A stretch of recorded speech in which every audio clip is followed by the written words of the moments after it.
साक्ष्य, मैं प्रीति रावत आपके साथ। आज हमारे साथ बातचीत के लिए मौजूद है रोटी बैंक के संस्थापक हिमांशु कुंडे, जो अब आप पार्टी में भी ज्वाइनिंग हो चुकी है। तो आइए कुछ बातचीत हम उनसे करते हैं।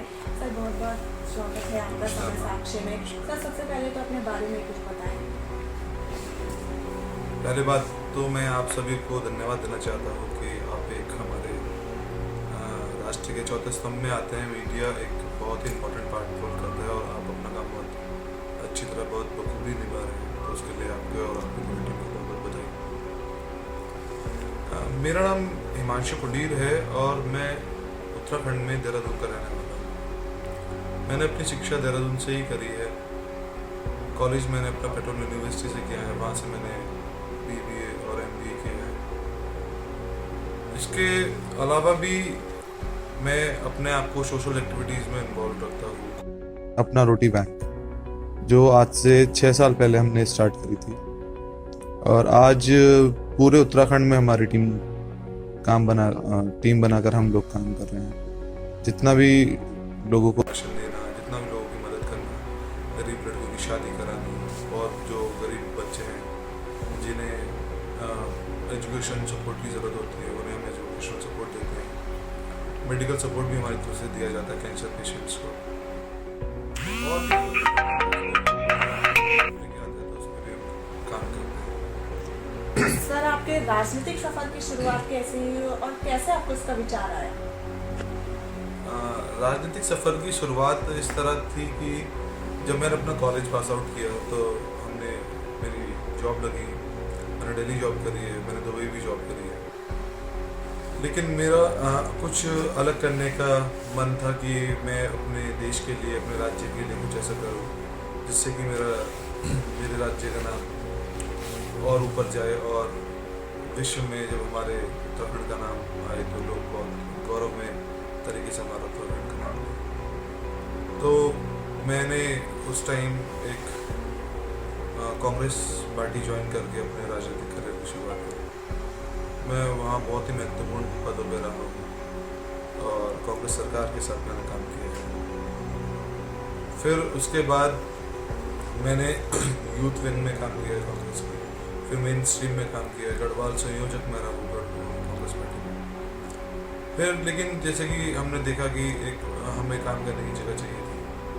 मैं एक पढ़ा लिखा नौजवान युवा हूँ, प्रैक्टिकल भी हुआ हूँ और एक जो राजनीति हमारी नज़र में जो राजनीति होती है वो ये है कि एक सही को सही और गलत को गलत कहा जाए। एक रूढ़िवाद के साथ हम राजनीति को नहीं मानते। जो राजनीति है हमारे लिए बहुत क्या कहते हैं, बहुत ही साफ सुथरी राजनीति हमारे प्रदेश में होनी चाहिए। युवाओं को मौका मिलना चाहिए, युवा लोग आगे हैं, युवाओं को अलग अलग क्षेत्रों की जिम्मेदारी मिलनी चाहिए। जो एक युवा सोच कर सकती है वो कुछ भी कर सकती है। हमारे उत्तराखंड में एक युवा सोच की, एक युवा ऊर्जा की बहुत जरूरत है। सर, आप कांग्रेस में आपने काफ़ी काम किया है, ऐसे में बीजेपी सरकार भी एक बड़ा नाम उत्तराखंड में है, तो आम आदमी पार्टी को चुनने का कोई उद्देश्य? देखिए, मैंने बहुत पहले कांग्रेस छोड़ दी थी और फिर मैंने अपनी NGO में ही काम कर रहा हूँ और अभी कुछ समय पूर्व मेरे एक मित्र हैं, उनसे मेरी बात हुई आम आदमी पार्टी को लेकर। जबकि हम देखते तो सभी हैं कि क्या हमारे देश में हाल है, किस राज्य ने कोरोना काल में कहाँ किस तरह परफॉर्म किया, कैसे किस तरह लोगों की सेवा करी। तो मैं बहुत प्रभावित हुआ कि दिल्ली मॉडल से, जो केजरीवाल जी ने जिस तरह से दिल्ली में काम किया है, जिस तरह से शिक्षा नीति पे काम किया है, जिस तरह से स्वास्थ्य पे काम कर रहे हैं लोग। अब पहली बार मैंने ऐसा देखा है कि लोग प्राइवेट हॉस्पिटल छोड़ के सरकारी अस्पतालों पे ज़्यादा विश्वास जता रहे हैं। लोग प्राइवेट स्कूल में अपने बच्चों को ना भेज के एक सरकारी स्कूल में अपने बच्चों को भेजा जा रहा है। तो ये सिर्फ दिल्ली में ही देखने को मिला है। एक जो मॉडल केजरीवाल जी ने डेवलप किया है दिल्ली में, वो पूरे विश्व में उसकी प्रशंसा हो रही है और हम चाहते हैं कि हमारे उत्तराखंड में भी इसी तरह का एक मॉडल डेवलप किया जाए जिसमें कि हमारे उत्तराखंड की जो बेसिक समस्याएं हैं, रोजगार, बेरोजगारी, पलायन, कि हमारे पहाड़ खाली होते जा रहे हैं, कोई वहाँ सुविधाएं नहीं मुहैया हो रही है, स्वास्थ्य सेवाएं बेहाल हैं। लोग मतलब आए दिन हमें देखने को मिलता है कि आज किसी महिला की जान गई, आज किसी मतलब वो हॉस्पिटल तक नहीं पहुँच गई, महिला और बच्चे दोनों की जान चली गई, क्योंकि वहाँ तक रोड भी नहीं है, हॉस्पिटल्स भी नहीं है। तो बहुत ही लचर पचर सेवाएं रही हैं हमारे उत्तराखंड की अभी तक। इसके अलावा शिक्षा नीति पे हम अपना उत्तराखंड में भी वो शिक्षा नीति लेके आना चाहते हैं जो दिल्ली मॉडल वाली है। यहाँ के सरकारी स्कूलों की हालत देखोगे तो अभी कुछ दिन पहले हमने एक इसमें प्रदर्शनी लगाई थी, जिसमें कि हमने पूरा उत्तराखंड के सरकारी स्कूलों की जमीनी स्थिति आपको दिखाई। माननीय सिसोदिया डिप्टी सीएम दिल्ली के वो खुद आए और उन्होंने त्रिवेंद्र सिंह रावत जी की विधानसभा में जाके अब आप ये सोचें ना, एक मुख्यमंत्री की विधानसभा में जिस सरकारी स्कूल की स्थिति है, तो एक सामान्य जगह सरकारी स्कूल की स्थिति क्या होगी। सर बात करें उत्तराखंड की तो यहाँ की जो मूलभूत समस्याएं हैं वो पलायन है, रोजगार है, तो इनमें कैसे आप काम करेंगे? क्योंकि देखा जाए तो बीजेपी और अन्य जो कांग्रेस अन्य दलों का कहना है कि जो आप पार्टी वो दिल्ली मॉडल को उत्तराखंड में नहीं लागू कर सकती, क्योंकि यहाँ की जो परेशानियाँ हैं वो बाकी अदर स्टेट से जो है वो अलग है। तो किस प्रकार से आप जो दिल्ली मॉडल को उत्तराखंड मॉडल में संवारने की कोशिश करेंगे? देखिए, एक चीज़ मैं आपसे सभी लोगों से कहना चाहूँगा कि कोई भी चीज़ असंभव नहीं होती, और आज की डेट में दिल्ली दूर नहीं है देहरादून से। यहाँ से ज़्यादा से ज़्यादा 3 घंटे का सफ़र रह गया दिल्ली का। और हमारे पहाड़ में अगर हम इसी तरह की रूढ़ी भावना से, रूढ़ीवाद से अगर सोचें कि हमारे पहाड़ में कुछ हो ही नहीं सकता, तो हम कभी भी काम नहीं कर सकते। ऐसा नहीं है कि सुविधाएं नहीं पहुँचती हमारे पहाड़ में। अगर कोई व्यक्ति काम करना चाहे, कोई भी व्यक्ति, कोई भी विधायक, कोई भी नेता अगर अपनी विधानसभा को संवारना चाहे तो संवार सकता है। लेकिन वहाँ होता क्या है, वहाँ पे घोटाले होते हैं, वहाँ पे जितने भी टेंडर्स होते हैं उसमें भारी कमीशन ली जाती है, जनता तक उनका पैसा नहीं पहुँचता, जनता तक जितनी भी उनकी सेवाएं उन तक पहुँचनी चाहिए उनसे वो मूलभूत सुविधाएं तक नहीं पहुँच पाती है। और जो कांग्रेस है वही भाजपा है, और जो भाजपा है वही कांग्रेस है। अगर कांग्रेस के विधायक जीतते हैं तो भाजपा उन्हें खरीद लेती है। हम 20 साल से देखते आ रहे हैं कि हमारे उत्तराखंड में आज तक हुआ क्या। उत्तराखंड की राजनीति में हमने जो आज तक महसूस किया है वो है कि 5 साल बीजेपी, 5 साल कांग्रेस, 5 साल बीजेपी, 5 साल कांग्रेस।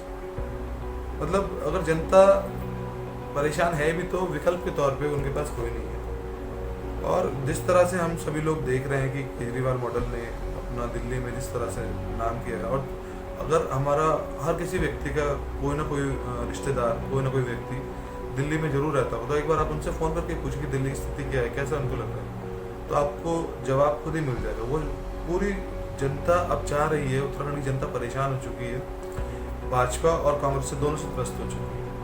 अब वो चाहती है कि केजरीवाल जी आए और केजरीवाल जी हमारे देहरादून को, हमारे उत्तराखंड को उसी तरह संवारे जिस तरह दिल्ली को संवारे। यहाँ की स्वास्थ्य सेवाएँ, यहाँ की शिक्षा नीति, यहाँ की रोड स्ट्रक्चर, यहाँ पे हमारा पलायन की, यहाँ हमारे बेरोजगारी की, इन सारी समस्याओं का अंत है। सर अगर इस बार आप चुनाव लड़ते हैं तो किस विधानसभा क्षेत्र में, कहाँ से आप चुनाव लड़ेंगे? देखिए, जहाँ तक बात रही चुनाव लड़ने की, अभी ऐसा मेरा कोई विचार नहीं है कि मुझे चुनाव लड़ना है या नहीं लड़ना।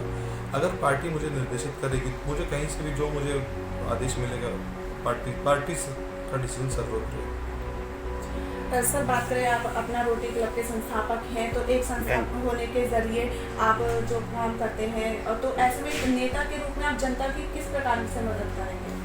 देखिए, हम शुरू से अपना रोटी बैंक में काम करते आ रहे हैं, और कोई लोग हमारे पास जिस तरह भी आए, किसी को कोई भी समस्या है, किसी को राशन से समस्या, कोई महिला बीमार है, किसी को कोई दिक्कत परेशानी है, कोई बच्चा अगर परेशान है, उसके माँ बाप उसकी फीस नहीं दे पा रहे हैं, तो उसमें हम अपनी तरफ से जितनी भी संभव मदद होती है हम अपनी तरफ से संभव मदद कराने की कोशिश करते हैं। और भी किसी को किसी भी प्रकार की विधानसभा में या हमारे जुड़े हुए क्षेत्र में किसी को कोई भी प्रकार की अगर समस्या है, तो अपना रोटी बैंक हमेशा उसके लिए तत्परता से खड़ा है, और हर तरीके से उनकी संभव मदद करने का आश्वासन हमारी तरफ से आश्वासन किया, हम कोशिश करते हैं हम उनकी मदद करें।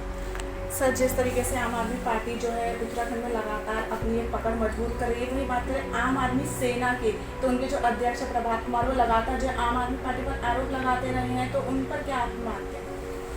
देखिए, जब कुछ लोगों की एक शुरू से कहावत होती है कि अगर आपको कहीं से कुछ अपेक्षा और वहाँ से नहीं मिले, तो कुछ लोग होते हैं कि कुछ लोग सब्र करते हैं और कुछ लोग उस चीज़ को छोड़ के उसकी बुराई करने निकल पड़ते हैं। एक कहावत सुनी है आपने कि अंगूर खट्टे हैं। तो जब नहीं कुछ समझ आया तो उन्होंने यही सोचा कि, और मुझे यहाँ तक जहाँ तक मेरी नॉलेज का सवाल है, जहाँ तक मुझे लगता है कि भाजपा की मिली जुली इनसे नीति है, भाजपा वाले ही इस तरह का काम करवा रहे हैं कि जिस तरह से कि किसी भी तरह से आम आदमी पार्टी को रोकना चाहते हैं कि आम आदमी पार्टी को का नाम खराब किया जाए। और ये कुछ भी नहीं है, सिर्फ एक क्या है कि हीन भावना फैलाने वाली बात है, और जनता को भी पता है। आप ये देखिए ना कि ये एक किस्म से सिर्फ हमें बदनाम करने की कोशिश करी जाती है कि किसी तरह से आम आदमी पार्टी का जिस तरह से बढ़ता हुआ वर्चस्व है, जिस तरह से हम लोग बढ़ रहे हैं, जिस तरह से लोग जनता हमारे पे विश्वास कर रहे हैं, जिस तरह से आम आदमी पार्टी को लोग यहाँ पे समर्थन दे रहे हैं, वो सिर्फ उसी चीज़ से बौखला के भाजपा और क्या कहते हैं ये सब चीज़ इन्हीं लोगों के माध्यम से करवा रहे हैं। मेरा सिर्फ इतना ही है। एक आखिरी सवाल आपसे पूछूंगी, भविष्य में क्या आप राजनीतिक लक्ष्य लेकर चलते हैं? देखिए, अभी मेरी उम्र बहुत छोटी है, मेरी काम करने की उम्र है। मुझे जहाँ से जो भी जिम्मेदारी दीजिएगा, मैं अपनी उस पूरी निष्ठा के साथ उस जिम्मेदारी का निर्वहन करूँगा।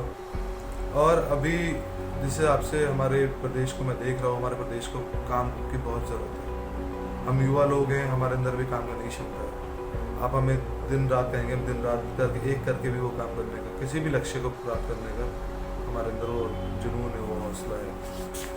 तो मैं तो सभी युवाओं से अपील करूंगा कि इस बार आम आदमी पार्टी को वोट दें। आप सभी के अंदर वो ताकत है, आप सभी के अंदर वो जज्बा है कि अगर आप सभी लोग एक हो जाएं तो हम अपने उत्तराखंड को नंबर 1 मॉडल बना सकते हैं। अभी रिसेंटली में हमारे बड़े दुख की बात है कि हमारे प्रदेश को के मुख्यमंत्री त्रिवेंद्र सिंह रावत को सबसे खराब मुख्यमंत्रियों में सबसे पहला नंबर 1 स्थान मिला है।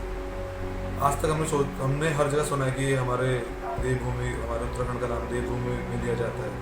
यहाँ का पहाड़ी कल्चर से लेके हमारे यहाँ तक कुमाऊं तक सब जगह हम नंबर 1 रहे। लेकिन पहली बार पूरे इतिहास में ऐसा हुआ है कि पहली बार हमारे राज्य को कहीं नंबर 1 मिला है, वो भी इसलिए कि एक सिर्फ मुख्यमंत्री खराब होने की वजह से। तो ये हम सभी के लिए बहुत ही शर्म की बात है कि मैं कहूँगा कि अगर कुर्सी नहीं संभाली जाए तो कुर्सी छोड़ देनी चाहिए, क्योंकि इससे पूरे देश में, पूरे विश्व में हमारे उत्तराखंड का नाम खराब हो रहा है। और अगर यही हालत चलते रहे तो एक स्मार्ट सिटी के नाम पे भी क्या किया हुआ है आपने, तो सभी को पता है। बहुत बहुत धन्यवाद सर आपका समय साक्ष्य में बात करने के लिए। तो यह था हमारे साथ आप नेता हिमांशु पुंडे। देखते रहे समय साक्ष्य में प्रीति रावत, कैमरा पर्सन सतीश के साथ।